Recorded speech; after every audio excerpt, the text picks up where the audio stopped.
حضرت ابو ہریرہ رضی اللہ تعالی عنہ سے روایت ہے کہ حضور نبی کریم صلی اللہ علیہ وآلہ وسلم نے فرمایا، جب رمضان کا مہینہ آتا ہے تو آسمان کے دروازے کھول دیے جاتے ہیں، جہنم کے دروازے بند کر دیے جاتے ہیں اور شیاطین کو زنجیروں سے جکڑ دیا جاتا ہے۔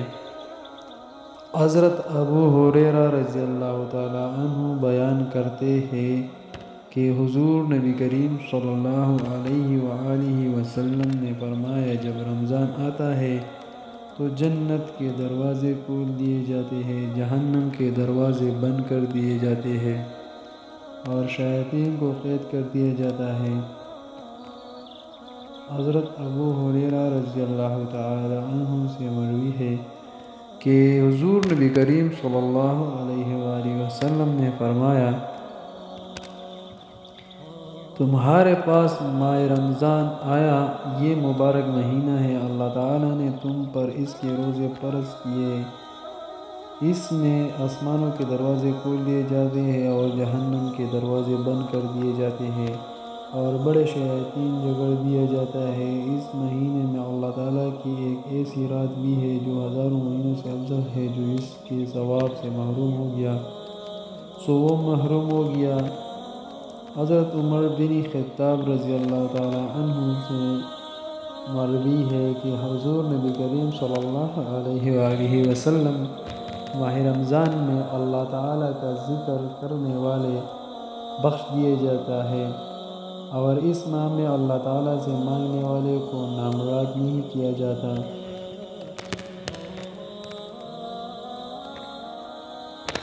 حضرت جابر بن عبداللہ رضی اللہ تعالی عنہ بیان کرتے ہیں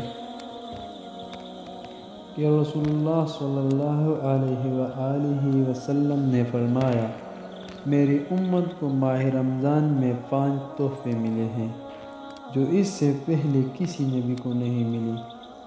پہلا یہ کہ جب رمضان کی پہلی رات ہوتی ہے تو اللہ تعالیٰ ان کی طرف نظر التفات فرماتے اور جس پر اس کی نظر رحمت پڑ جائے اسے کبھی عذاب نہیں دے گا۔ دوسرا یہ کہ شام کے وقت ان کے منہ کی بو اللہ تعالیٰ کو کستوری کی خوشبو سے بھی زیادہ اچھا لگتا ہے۔ تیسرا یہ ہے کہ فرشتے ہر دن اور ہر رات ان کے لیے بخشش کی دعا کرتے ہیں۔ چوتھا یہ ہے کہ اللہ اپنی جنت کو حکم دیتا ہے کہ میرے بندوں کے لیے تیاری کر لیں اور میدان ہو جاتا تاکہ وہ دنیا کی تھکاوٹ سے میرے گھر اور میری دار رحمت میں پہنچ کر آرام حاصل کریں۔ پانچواں یہ ہے کہ جب رمضان کی آخری رات ہوتی ہے تو ان سے وقت کو بخش دیا جاتا ہے۔ ایک صحابی نے عرض کیا کہ یہ شب قدر ہے؟ آپ صلی اللہ علیہ وسلم نے فرمایا، نہیں، کیا تم جانتے ہو کہ جب مزدور اپنے کام سے فارغ ہو جائے تو انہیں پوری مزدوری دی جاتی ہے۔ اس حدیث کو امام نے روایت کیا ہے۔